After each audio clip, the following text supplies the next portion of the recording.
Boa tarde, o meu nome é Nuno Carvalho, eu sou Associated Partner da IDC Consulting e Partner da Assertive Consulting, com a tarefa de moderar um painel cujo tema é IDC Future of Enterprise Public Sector, onde iremos abordar temas da transformação digital na administração pública. Tenho como convidados três elementos da administração pública que vou passar a apresentar. Sofia Carvalho, vogal do Conselho Diretivo do Instituto de Segurança Social, Sara Carrasqueiro, vogal do Conselho Diretivo da AMA e Miguel Gaspar, vereador da Inovação e da Mobilidade da Câmara Municipal de Lisboa. Boa tarde a todos, bem-vindos. Eu trago aqui uma pequena apresentação que vai funcionar como teaser da nossa conversa, que irei passar rapidamente para depois iniciarmos uma ronda de perguntas. A IDC tem um Futurescape, previsões para a área do governo, dos governos nacionais, que prevê 10 previsões com níveis de complexidade e de rapidez de implementação diferentes. Não é objeto desta conversa falarmos sobre estas 10 previsões. Eu escolhi 3 que me parecem particularmente interessantes abordar e que vão funcionar para dar algum contexto à nossa conversa. A primeira é uma previsão que aponta para um crescimento, e já sentido em 2021, e que está aqui materializado num número que é 45% dos governos em 2021 já utilizarão algum tipo de tecnologia na área da automação inteligente, RPAs, Customer Intelligence, para se relacionarem com os seus cidadãos, permitindo respostas mais rápidas e também mais eficazes. Esta previsão, eu julgo que já se verifica em muitas indústrias e acredito que também no governo, vamos ouvir falar sobre isso, tem permitido até inclusive nestes tempos particulares que vivemos, ajudar a dar uma resposta a solicitações também muito mais intensas do parte, obviamente, de clientes nas empresas e de cidadãos na administração pública.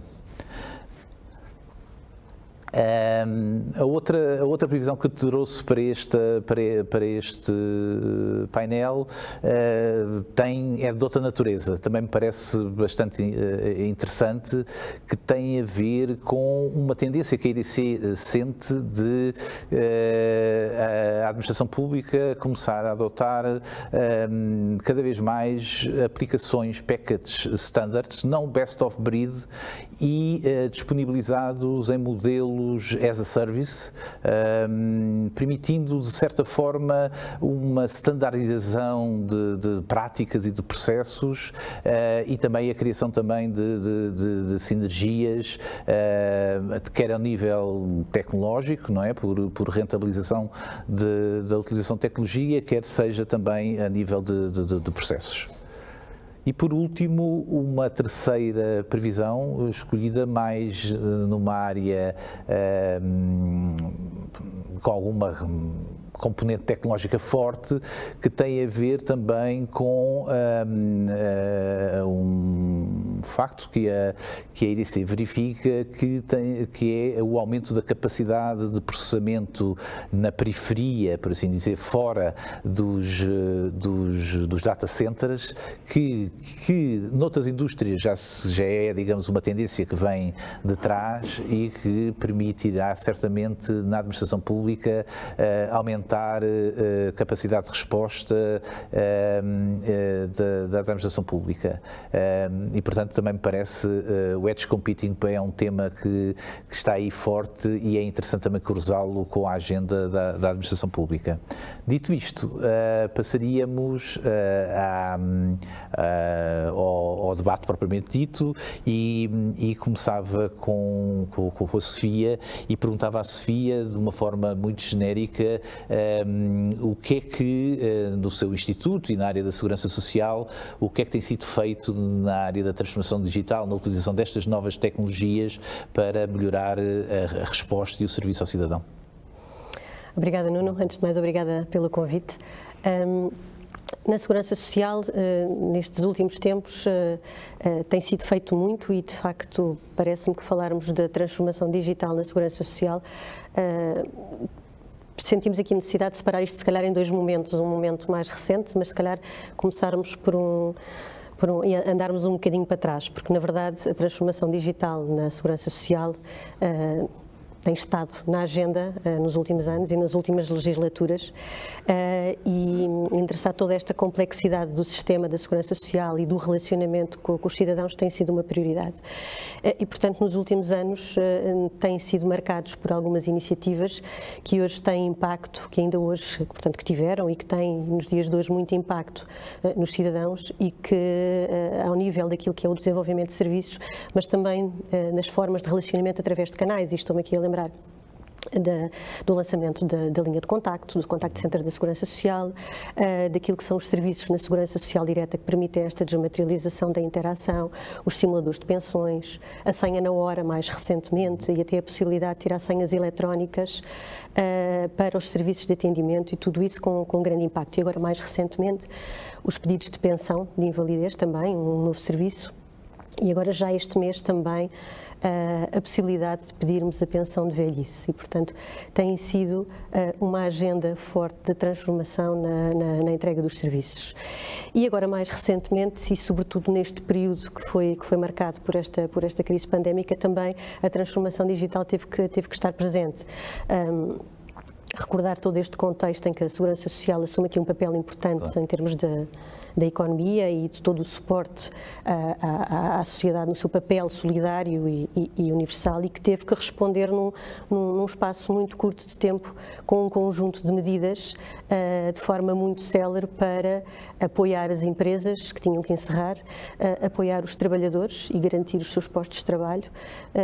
suportar as famílias também com medidas extraordinárias de apoio à família, e foi possível montar aqui um conjunto de processos que num curto espaço de tempo apoiaram quase 5 milhões de cidadãos num conjunto. Embora nós possamos também constatar que a transformação digital não esteve logo desde o início, pelo menos da forma como atualmente a maturidade dos serviços que desenvolvemos nos está a habituar, e estamos a habituar os nossos cidadãos, e de facto começámos num primeiro momento, se calhar com processos mais manuais, com imagens digitalizadas e algum tratamento manual, e depois introduzindo aqui alguma automação nos sistemas e nos serviços online, que nos permitem agora, já nestes apoios mais recentes, e isto também é da transformação mais recente que temos, que os novos apoios já sejam lançados de forma totalmente desmaterializada e com o ciclo de vida que o desenvolvimento e a entrega de serviços já nos habituou. Mas também falar de transformação digital também é falar da transformação que o digital traz ao próprio relacionamento com os nossos clientes, com os cidadãos e com as empresas, e nessa medida também fazermos uso daquilo que são as novas tecnologias e aquilo que agora se está a fazer, e as tendências para a utilização da imagem como um auxiliar ao atendimento, é algo que também são medidas recentes e que fazem parte desta transformação do relacionamento. Há exatamente uma semana, a Segurança Social lançou uma iniciativa piloto de atendimento remoto, fazendo uso das ferramentas que agora nós estamos muito mais predispostos para usar, nós, administração pública, nós, cidadãos, e que se calhar há um ano atrás olharíamos com alguma desconfiança e reserva, mas hoje isso já é possível, pensar para ambos os lados que isto é possível, e portanto posso também dizer que aqui com algum orgulho também, porque há também um entusiasmo forte por parte das equipas envolvidas. Nestes últimos 5 primeiros dias nós já tivemos cerca de 50 atendimentos remotos. E o que estamos a fazer é, ao fim e ao cabo, olhar para as tendências em que os cidadãos cada vez mais querem ser atendidos com auxílio de uma presença humana, portanto aqui uma humanização. Estamos a tentar dar a resposta às zonas de maior pressão com serviços de atendimento de menor pressão, portanto o que estamos a fazer é a reorganizarmos-nos no território, não temos um aumento da capacidade, mas a fazer uso destas ferramentas para os serviços de atendimento que têm menor pressão atenderem as zonas do país que têm maior pressão de atendimento e com isto conseguir reduzir os tempos entre a marcação do atendimento e o atendimento efetivo, que nestas zonas de maior pressão ronda entre 1 a 2 meses e, portanto, conseguimos fazê-lo no dia seguinte, o que se consegue medir aqui em termos de impacto como uma medida bastante significativa de transformação pelo digital do relacionamento. Muito bem, muito interessante. Não deixo de estar a ouvir falar e estar a pensar que se os hospitais são a nossa linha da frente para a crise de saúde, não é? Que esta pandemia nos trouxe, a Segurança Social é a linha da frente para a crise social que vem com a crise de saúde e, portanto, em certa medida, imagino o crescimento de solicitações e, portanto, os desafios que têm entre mãos. Sem dúvida um desafio e que nos coloca ainda mais este peso da responsabilidade de respondermos a quem está à nossa espera. Bem. Sara, a Sara é do Conselho Diretivo da AMA. A AMA é um organismo transversal à administração pública, portanto é um privilégio estar aqui neste painel, porque nos vai permitir ter uma visão muito mais transversal. No fundo, a missão é a modernização administrativa. Fale-nos um pouco do que é da modernização que tem sido feita. A AMA já tem um historial enorme e uma pegada, por assim dizer, enorme, digamos, na modernização da administração pública portuguesa. Atualize-nos, por favor, sobre o que tem sido feito nos últimos tempos. Muito obrigada, Nuno, e muito obrigada à EDC pela organização deste Mais Futurescape. A AMA realmente tem aqui um papel transversal de, por um lado, coordenar e pilotar projetos e ideias inovadoras, muitos destes projetos relacionados com transformação digital, nem todos eles, e, por outro lado, poder disponibilizar às várias entidades da administração pública serviços e plataformas transversais que, no fundo, eu estava aqui a ouvi-lo a dizer, e muito bem, que a Segurança Social está na linha da frente daquilo que é a recuperação e o apoio à sociedade portuguesa. Nós estamos um bocadinho, às vezes, na linha por baixo, está na linha por trás, a suportar as diferentes organizações da administração pública por várias vias, nomeadamente através de interoperabilidade de dados, através de lançamento de novas metodologias de desenvolvimento dos serviços digitais ou de participação e experimentação dos cidadãos e, portanto, apoiar a que a administração pública, em bloco, não é, se incentive para esta modernização. E nos nossos dias a modernização, a inovação está muitas vezes ligada à adoção de tecnologias digitais, algumas delas emergentes, não é? E, portanto, a adoção destas tecnologias digitais por vezes tem que ser testada, tem que ser ensaiada, tem que ser desenhada às reais necessidades e expectativas dos cidadãos. E aquilo que se verificou, e fazendo aqui a ponte com algumas destas predições que nos apresentou, aquilo que se verificou neste último ano é que a administração pública teve que se adaptar com um ritmo muito elevado a novas circunstâncias de utilização de serviços públicos. Portanto, tivemos alguns momentos no ano passado em que só houve serviços públicos digitais. Tivemos outros momentos, como ainda hoje se verifica, em que os serviços públicos presenciais são serviços pré-agendados e, portanto, todos estes novos canais de relacionamento com o cidadão que já existiam e, como a Sofia disse muito bem, que eram projetos que já tínhamos em curso, já tínhamos pilotados, alguns deles já estavam a oferecer-se ao cidadão, mas tinham uma utilização relativamente reduzida. E, portanto, neste contexto, cresceram de uma importância muito grande. O que é que aconteceu também neste período de pandemia que vivemos? Aconteceu que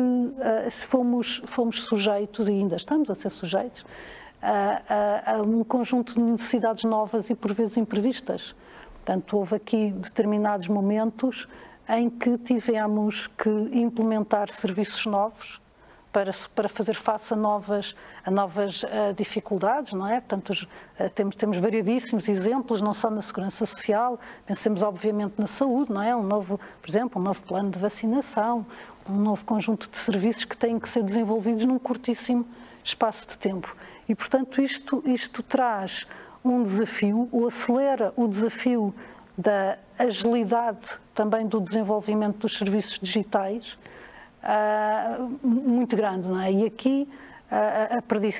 no fundo, uma destas perdições que nos falou da adoção da cloud e da adoção de software que de alguma forma pode ser oferecido de forma normalizada a diferentes entidades, ganhou realmente muita relevância. Portanto, na administração pública, nós temos um modelo de governação da transformação digital que assenta num comitê de tecnologias de informação e comunicação para a administração pública, que nós geralmente designamos o CETIC, e onde há representação de todas as áreas governativas, e neste comitê foi desenvolvido um estudo e uma proposta de adoção da cloud para a administração pública. Tivemos uma resolução do Conselho de Ministros em outubro passado, que veio, no fundo, renomear o mandato do CETIC e dar algum incentivo a que esta adoção aconteça. Portanto, no fundo, aquilo que estamos a preparar é um conjunto de guias para a adoção da cloud da administração pública, tendo em vista, precisamente, por um lado, a agilização do desenvolvimento de serviços públicos digitais, mas também a que as próprias equipas da administração pública se possam focar não tanto na gestão e na disponibilidade das infraestruturas, mas muito mais, e como dizia também a Sofia, naquilo que é o fim final dos serviços públicos digitais, que é a interação e trazer valor para aqueles que servimos, cidadãos e empresas. E, portanto, a adoção da cloud é vista como um passo importante para que isto aconteça. A visão que está traçada por este grupo é, sempre que possível, a adoção de uma cloud pública, a adoção de pacotes já existentes, portanto, não colocar muito esforço na componente da adoção da infraestrutura de per si, mas há um conjunto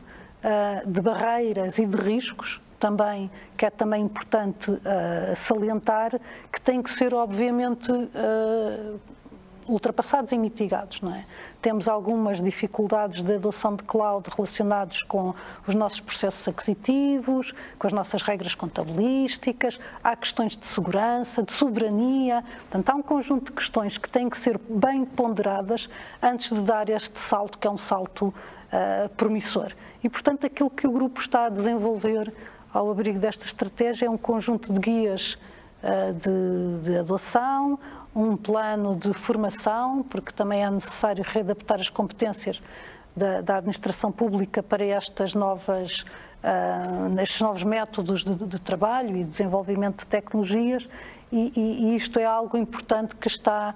a acontecer, e, no fundo, a administração pública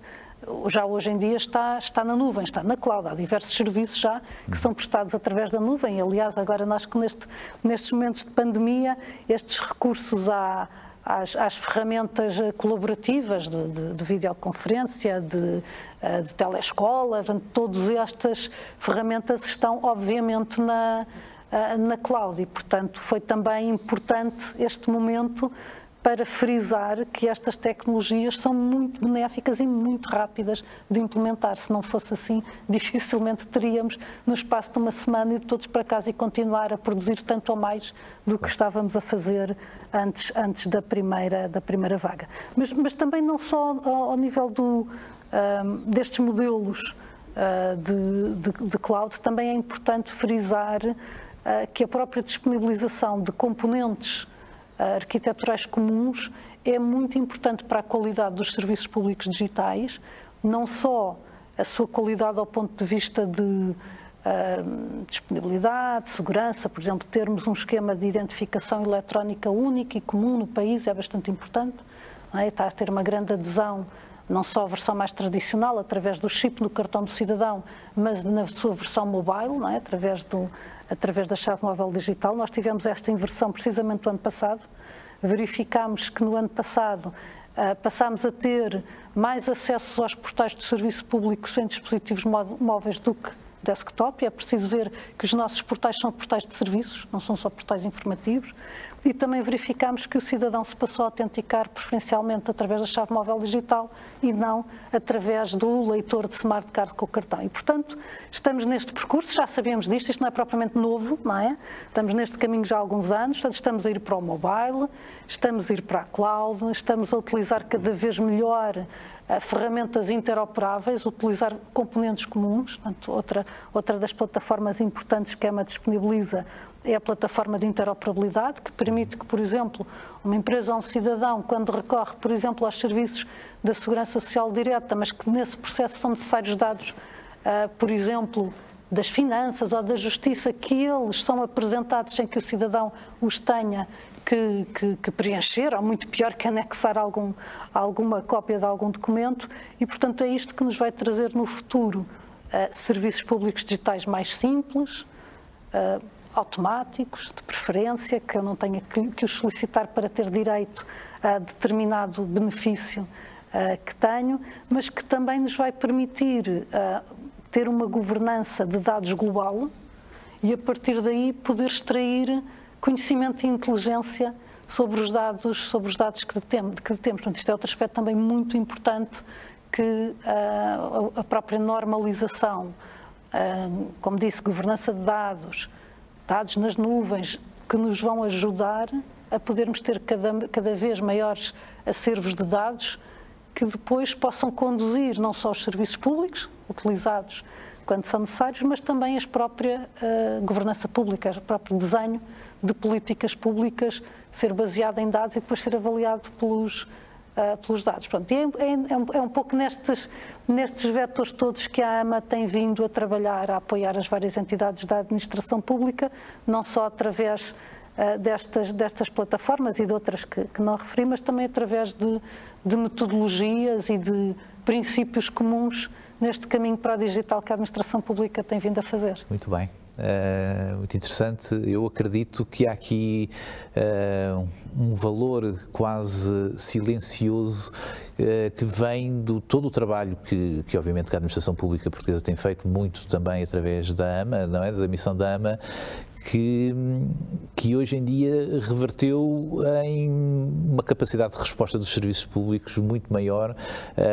que não seria a mesma certamente se não houvesse um trabalho invisível e se calhar menos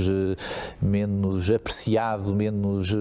pelo cidadão, que tem sido estes anos de trabalho da AMA, em conjunto obviamente com todos os outros organismos da administração pública, de uma forma que isso é que acho que é muito importante, com um objetivo e sustentado, não é? Sem grandes hypes, mas de uma forma sistemática e sustentada. E eu acho que, perceba-se ou não se perceba, hoje a capacidade de resposta da administração pública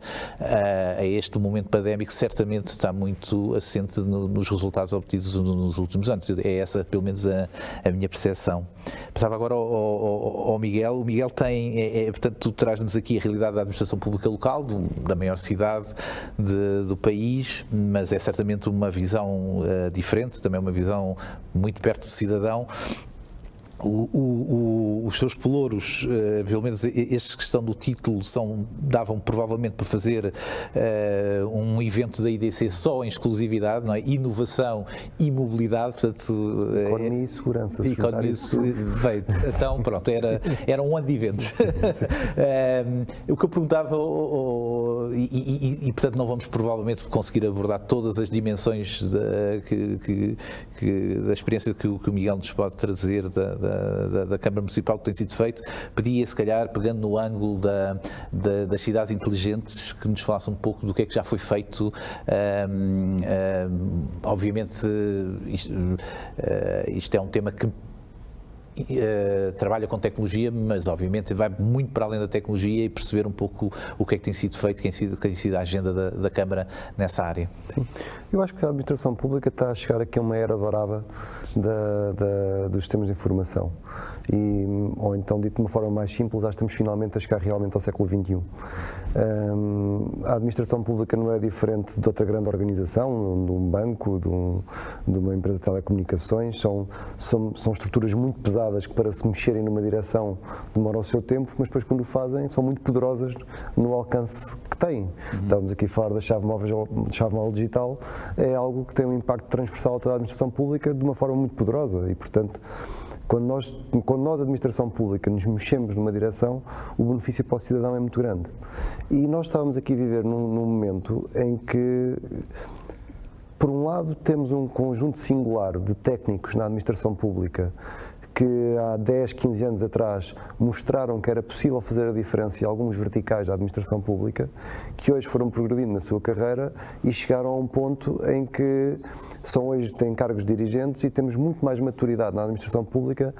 para termos soluções que quebrem os silos da administração e comecem a funcionar de forma mais transversal. Exemplos concretos, por exemplo, nós temos no Departamento de Sistemas de Informação da Câmara Municipal de Lisboa, temos uma equipa que no início estava muito dedicada aos sistemas de informação geográfica, ao SIG, que era uma base de informação do município,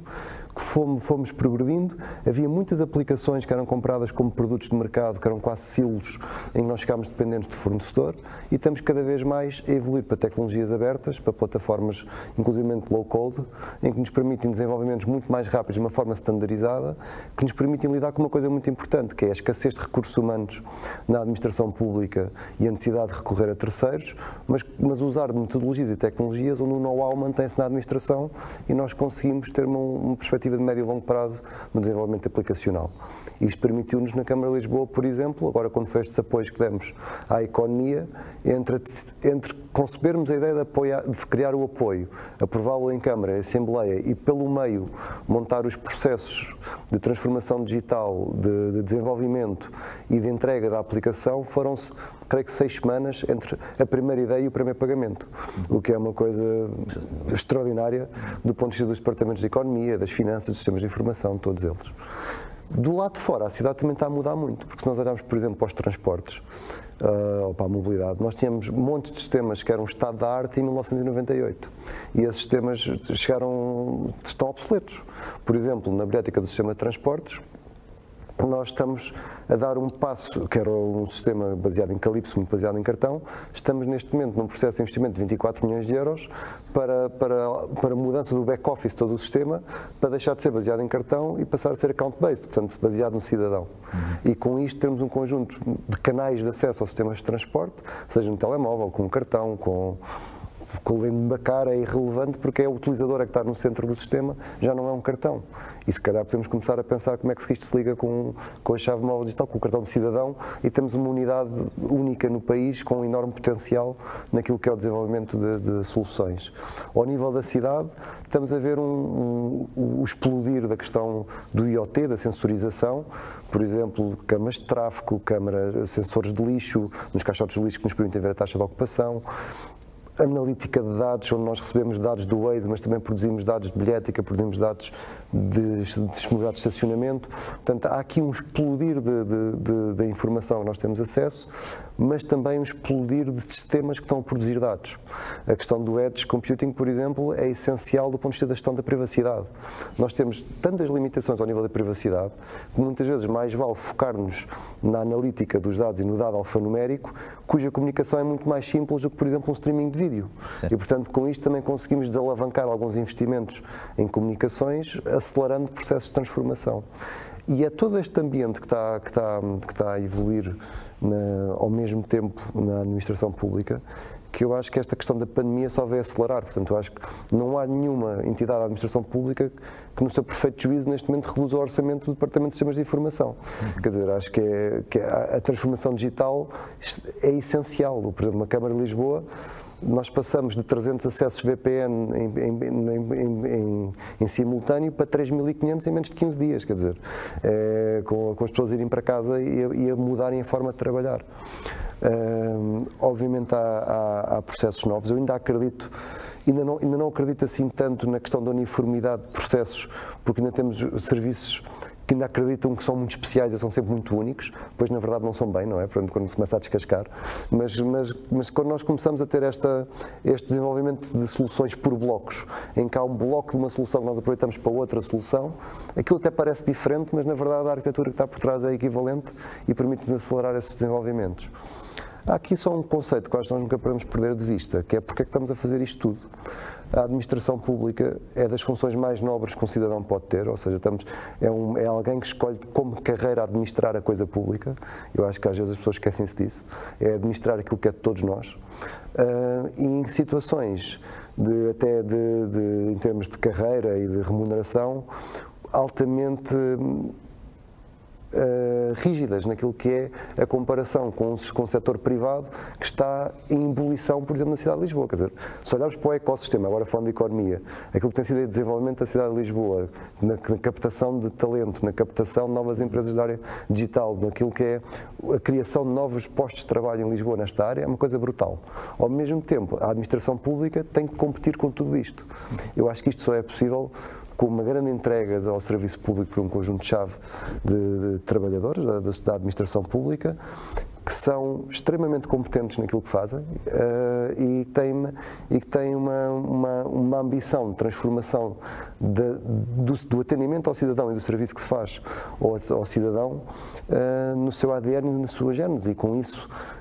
até enfrentar colegas seus que lutam coisas como silos de informação, que ainda é uma coisa muito presente na administração pública, onde a partilha de informação dentro do município de Lisboa, quer dizer, termos uma direção municipal que abre completamente a sua informação a uma outra, expondo a informação, mas porventura também expondo as fragilidades e as oportunidades, isto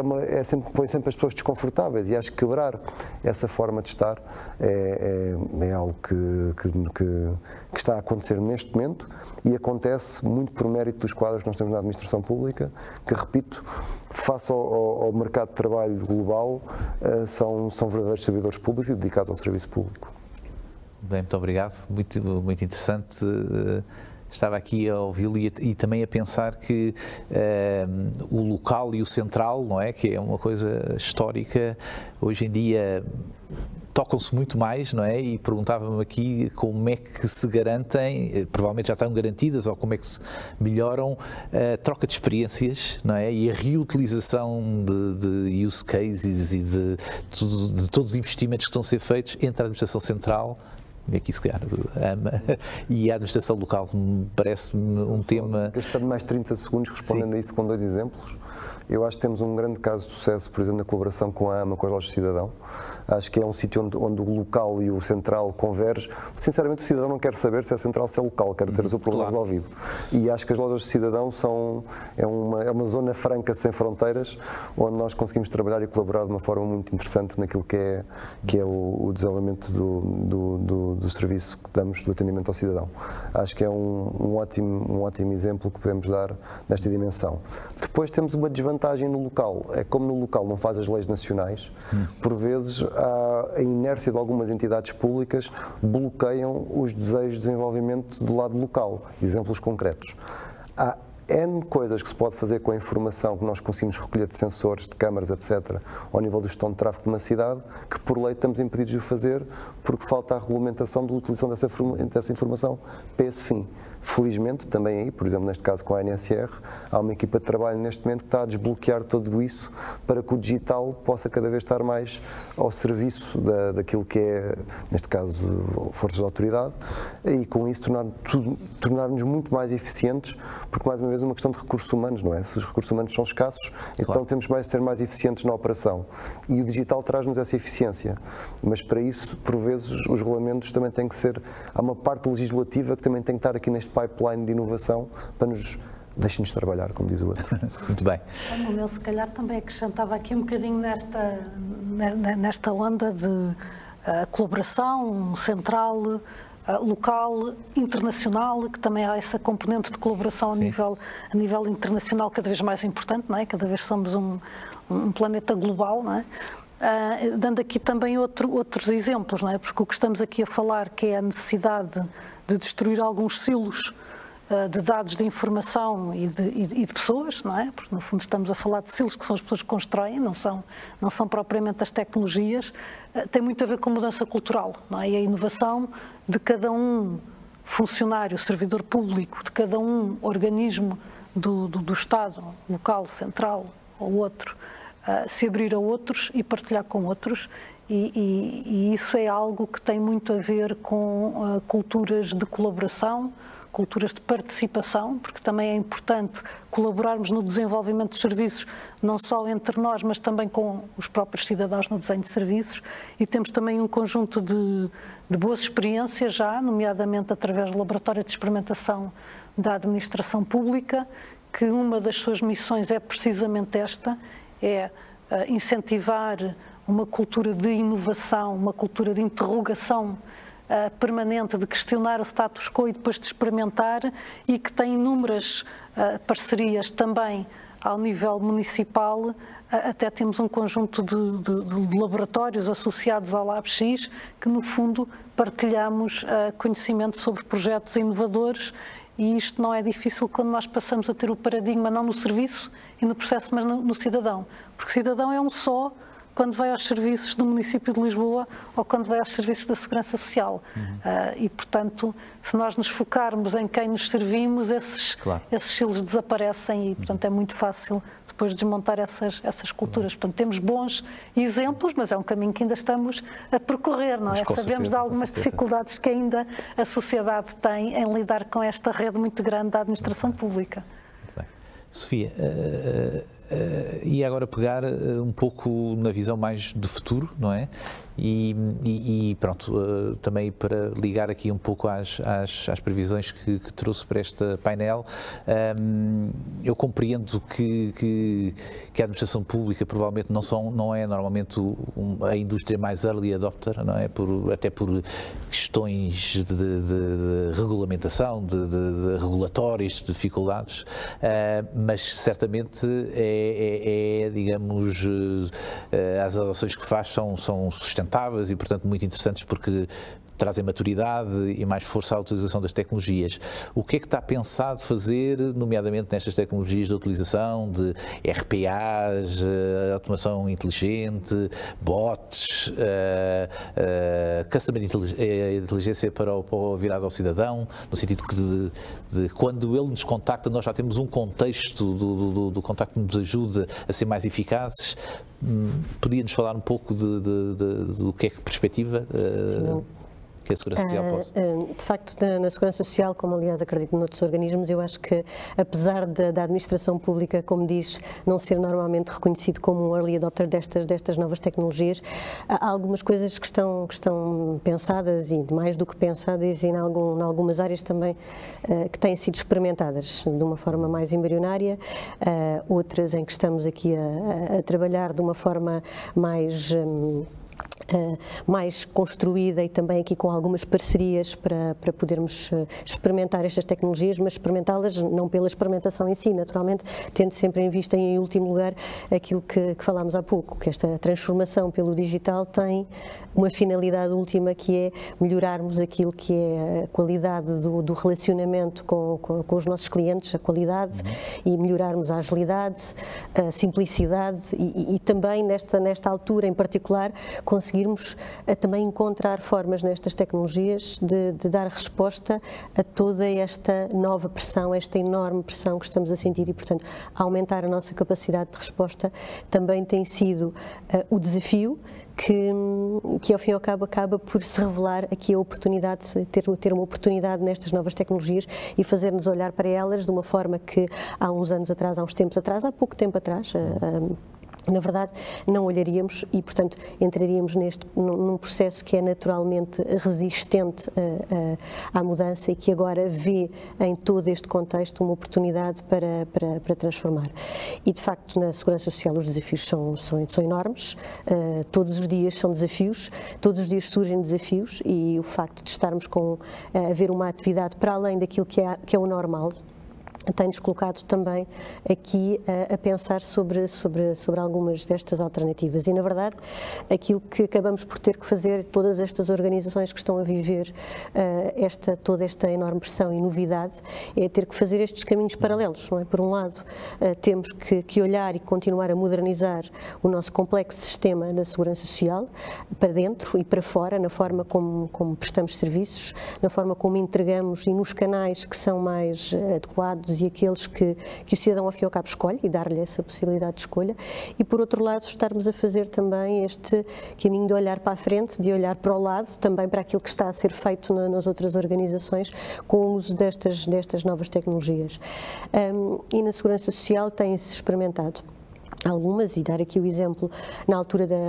recente do início da pandemia, foi lançado um assistente virtual que neste momento acabou por está desligado temporariamente porque esteve focado na entrega de informação e na agilização de informação sobre as novas medidas, mas que teve justamente este foco de experimentação daquilo que podia ser um auxílio,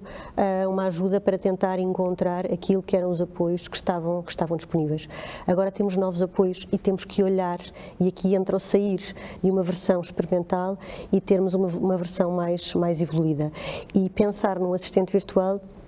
que no seu primeiro lançamento acaba por ter uma navegação muito próxima daquilo que é um portal, e se eu navego num portal eu chego a uma resposta, a verdade é que com um assistente virtual eu quero mais, quero chegar a várias respostas, porque eu, quando interajo com a segurança social em concreto, eu posso ser um trabalhador por conta de outrem, mas também tenho uma atividade aberta como trabalhador independente, mas também sou família e, portanto, eu quero um conjunto de respostas e uma visão mais 360 daquilo que são as minhas necessidades, e quero uma inteligência associada àquilo que é a minha realidade para me devolver um fluxo conversacional mais próximo possível daquilo que é uma relação mais humanizada. E, portanto, estamos a trabalhar naquilo que possa ser um futuro relacionamento virtual numa fase 2.0. Deste assistente virtual, e também no campo aqui da assistência virtual, também dar aqui um passo em frente em relação a outras iniciativas que temos, por exemplo, no canal telefónico, em que há a possibilidade de ter aqui alguma automatização na resposta a partir do IVR com autenticação a nível do telefone. Passando aqui também a experimentar tecnologias e a evolução que tem tido a tecnologia de reconhecimento de voz, ao fim e ao cabo, para que, mais uma vez, darmos ao cidadão a possibilidade de ele escolher a forma como melhor quer interagir. E o que melhor do que fazê-lo por linguagem natural, mais humanizada e que, ao fim e ao cabo, que é essa a forma mais natural de interagir. E depois também estamos aqui a caminhar noutras áreas, a nível do RPA, por exemplo. Nós temos um conjunto de processos que já não são recentes, que têm estado a passar por um processo de digitalização, tudo o que são suportes antigos para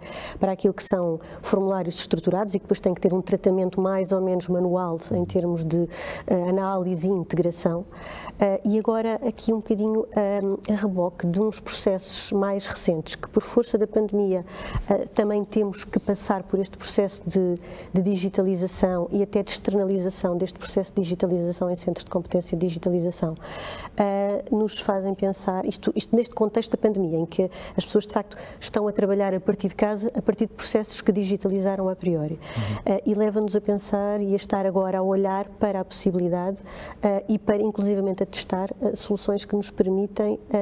integrar de forma automática, através da RPA, o resultado deste tratamento digitalizado, através daquilo que é a interpretação das variáveis mais importantes que estão nos conteúdos deste processo. E também, por último, aqui uma outra área também muito interessante que faz aqui uso que estamos a trabalhar e que vai fazer uso daquilo que é a linguagem natural, a inteligência artificial e machine learning, que é do tratamento daquilo que são tratamento e otimização dos nossos canais de entrada. onde temos um desafio gigante, porque temos um volume muito grande de entradas, designadamente por e-mails, que se articulam internamente, portanto não só estão expostos para fora, mas que interagem dentro da própria organização e que geram interações de um enorme volume, duplicadas, sem triagem, sem automatização, e portanto nesta área também estamos agora aqui a investir no recurso à associação a plataformas de Business Process Modeling, de também uma plataforma de análise por linguagem natural daquilo que são os conteúdos e interpretar e tratar aquilo que são estas interações por e-mail e os conteúdos anexos, extraindo as variáveis essenciais para quê? Para conseguirmos automatizar algumas respostas, agregar um conjunto enorme de interações repetidas que ninguém imagina, de facto que entram por várias vias, sobretudo neste contexto em que o cidadão está mais ansioso por uma resposta e que nos permite agregar estas interações e podendo estar a responder às mais recentes, automatizar estas respostas e também triar, o que é muito importante, porque nós colocarmos tudo aqui numa mesma fila e darmos a mesma prioridade sem conseguirmos interpretar aqui algumas evidências de emergência que são necessárias neste tratamento, também é não fazermos aquilo que temos que fazer, e essa é que é a verdadeira transformação pelo digital do relacionamento, e conseguirmos fazer com mais qualidade e com mais rapidez. Sofia, estávamos aqui a estar toda só a falar da Segurança Social. Temos muito pouco tempo, julgo que deveremos ter 2, 3 minutos. Eu fazia 2 perguntas muito rápidas, pedia síntese. A Sara perguntava como é que se consegue, de alguma forma, democratizar ou espalhar na administração pública as boas práticas, de uma forma muito rápida, como é que a AMA contribui também para esse processo que é bastante importante, não é? Que é replicar a boa prática, não é? Sim, muito telegraficamente, e até estendendo um pouco a sua questão. Em primeiro lugar,